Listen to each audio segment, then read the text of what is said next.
சொல்லி அலா ரசூலில் கரீம் அம்மா பாத். அன்பான பெரியோர்களே, அல்லாஹ்வின் அருளால் ஃபஜ்ருடைய தொழுகையை தொழுதுவிட்டு குர்ஆன் ஹதீஸை தெரிந்து கொள்வதற்காக நாம் அமர்ந்திருக்கிறோம். அல்லாஹ் தஆலா நம்முடைய எல்லா அமல்களையும் பரிபூர்ணமாக கபூல் செய்வானாக. ஆமீன். உண்மையான பெருமக்களே, வல்ல ரஹ்மான் ஈமானுடைய பாக்கியத்தை நமக்கு கொடுத்திருக்கிறார். அல்லாஹ்வை பார்க்காமல், அல்லாஹ்வுடைய ரசூலையும் பார்க்காமல், கபர் எப்படி இருக்கும் என்பதை அறியாமல், கியாமத்துடைய நாள் அதை பற்றி கண்களால் பார்த்து தெரிந்து கொள்ளாமல், சுவனத்தையும் நரகத்தையும் பார்க்காமல், இவைகளெல்லாம் உண்டு என்று ஈமான் கொண்டு மூமின்களாக இருக்கிறோமே, இந்த நம்பிக்கை, இந்த ஈமான் அல்லாஹ் அதிகமாக நேசிக்கக்கூடிய ஈமான். என்னை பார்க்காமலேயே என் அடியார்கள் என்னை ஈமான் கொள்கிறார்கள். என்னுடைய ரசூலை பார்த்து ஈமான் கொண்டவர்கள் இருக்கிறார்கள், அவர்கள் சஹாபாக்கள். பார்க்காமல் ஈமான் கொண்டவர்கள் நாம். நம்முடைய ஈமானை அல்லாஹ் அதிகமாக நேசிக்கிறான். ஈமானுடைய பாக்கியம் இருக்கிறதே அல்லாஹ் நாடியவர்களுக்கு தான் அது கொடுப்பான். அல்லாமா ராசி ரஹ்மத்துல்லாஹி அலைஹி என்று ஒரு மிகப்பெரிய இமாம், குர்ஆனுடைய மேதை, கிட்டத்தட்ட அல்லாஹ் தான் கடவுள் என்பதற்கு ஆதாரமாக 100 ஆதாரங்களை எழுதியவர்கள் அல்லாமா ராசி ரஹ்மத்துல்லாஹி அலைஹி அவர்கள். மிகப்பெரிய அரபி இலக்கணத்திலே பாண்டித்துவம் பெற்றவர்கள். அவர்கள் ஒரு ஊருக்கு போகிறார்கள். ஒரு ஊருக்கு போனார்கள். அந்த ஊரில் உள்ள மக்கள் எல்லாம் அல்லாமா ராஜி ரஹ்மத்துல்லாஹி அலைஹி அவர்கள் நம் ஊருக்கு வந்திருக்கிறாங்க என்பதை கேள்விப்பட்டு அல்லாமா ராஜி ரஹ்மத்துல்லாஹி அலைஹி அவர்களை பார்ப்பதற்கு போனாங்க. அப்போ அந்த ஊரில் இருந்த ஒரு வயதான கிழவி அந்த ஊர் மக்களில் சில பேரை அழைத்து, கூட்டம் கூட்டமாக எங்கேயோ போகிறீங்களே, எங்கே போகிறீங்க என்று கேட்க, மக்கள் சொன்னாங்களா, உனக்கு விவரம் தெரியாதா, ராசி அவங்க வந்திருக்கிறாங்க. இமாம் ராசி அவர்கள் நம்முடைய ஊருக்கு வருகை தந்திருக்கிறார்கள். எவ்வளோ பெரிய இமாம், அவங்க வந்தால் நாம் கண்ணியப்படுத்தணுமா இல்லையா? அவங்களிடத்தில் முசாஃபா செய்து துவாவுக்காக வேண்டிக் கொள்ளலாமா இல்லையா? அதனால் நாங்கள் பார்க்க போகிறோம். அப்படி என்ன செய்தார் அந்த ராசி? அந்த கிழவி கேட்டாங்க. ஊர் மக்கள் சொன்னாங்களா, அல்லாஹ் அவனுடைய வஹ்தானியத், அல்லாஹ் தான் ஒருவன் என்பதற்கு ஆதாரமாக 100 ஆதாரங்களை எழுதியிருக்கிறார்கள். இதை விட அவங்களுடைய பெருமை என்ன வேணும்? அவருடைய அறிவுக்கு சான்றாக இதைவிட வேறு என்ன வேண்டும் என்று அந்த ஊர் மக்கள் சொன்னபோது அந்த கிழவி சொல்லிச்சான், அல்லாஹ் இருப்பதற்கு எதற்கு ஆதாரம்? அல்லாஹ்வை ஈமான் கொள்வதற்கு எதற்கு ஆதாரம்? யாரிடத்தில் 100 சந்தேகங்கள் இருக்கிறதோ அல்லாஹ்வுடைய விஷயத்திலே அவருக்குத்தான் 100 ஆதாரம் தேவை.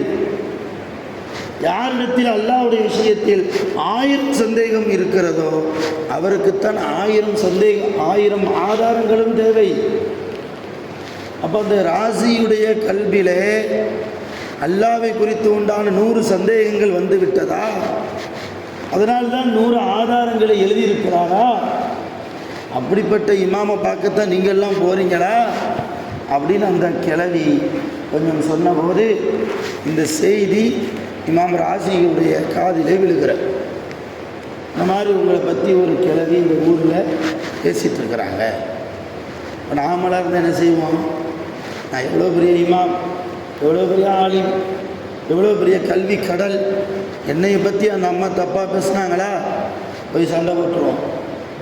இல்லை நம்ம கூட இருக்கிற நம்மை நேசிக்கக்கூடியவர்களை வைத்து பிரச்சனை உண்டாக்குவோம். ஆனால் அல்லாம ராஜி ரஹ்மத்துல்லா துவா செஞ்சாங்க, அல்லாஹ் அந்த கிழவியினுடைய ஈமானை போன்று என்னுடைய ஈமானை பலப்படுத்துவாயாக, அந்த கிழவியினுடைய ஈமானை போன்று என் ஈமானையும் நீ ஆக்குவாயாக, பலப்படுத்துவாயாக, ஸ்ட்ராங்காக மாற்றுவாயாக துவா செஞ்சாங்க.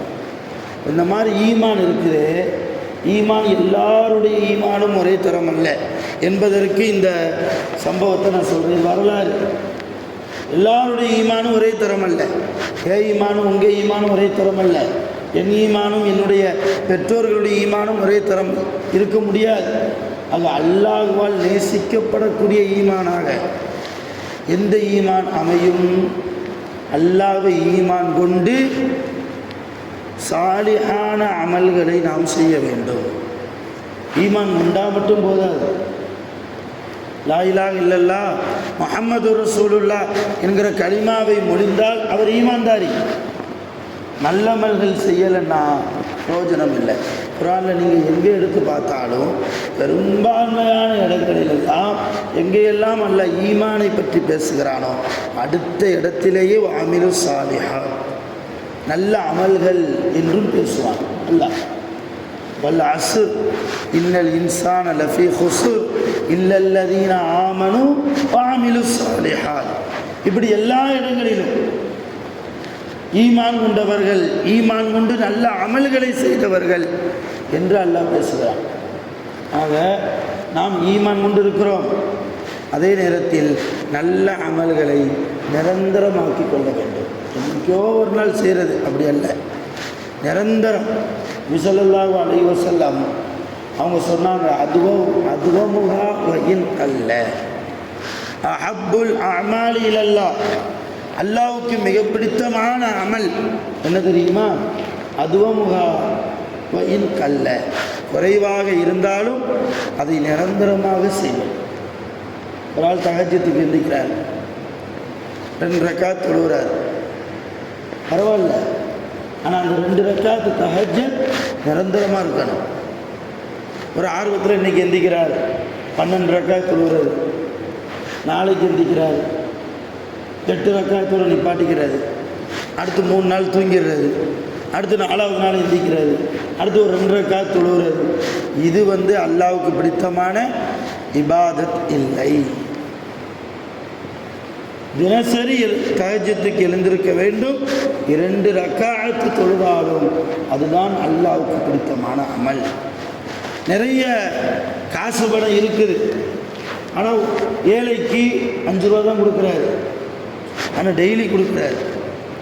தினமும் ஏதாவது ஒரு ஏழைக்கு ஒரு 5 ரூபாய் தர்மம் கொடுக்குறாருன்னா இந்த தர்மத்தை அல்லாஹ் நேசிக்கிறான்.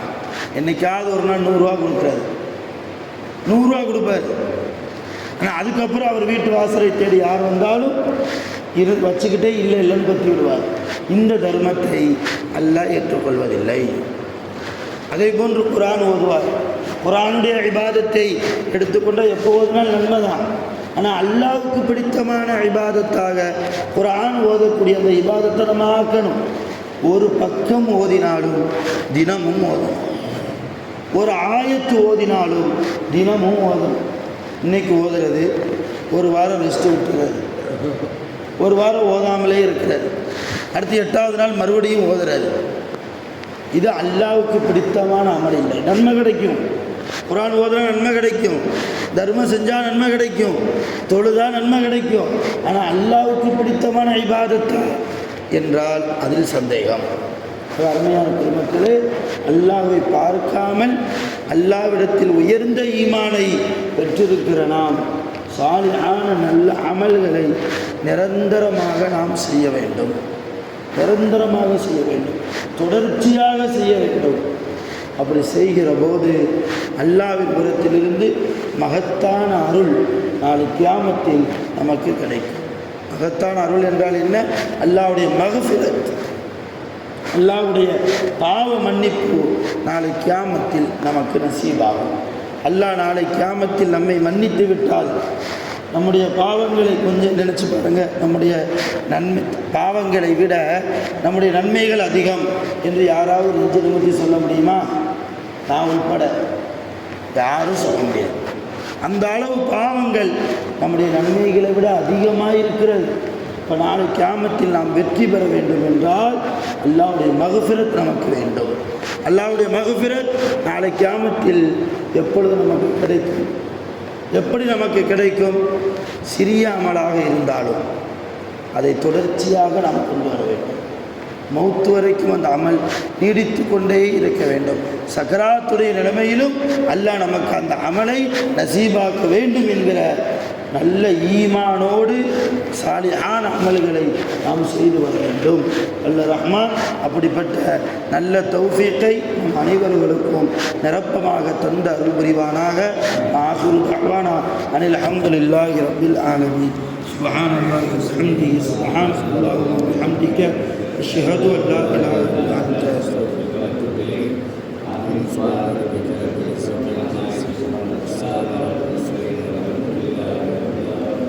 صلى الله على محمد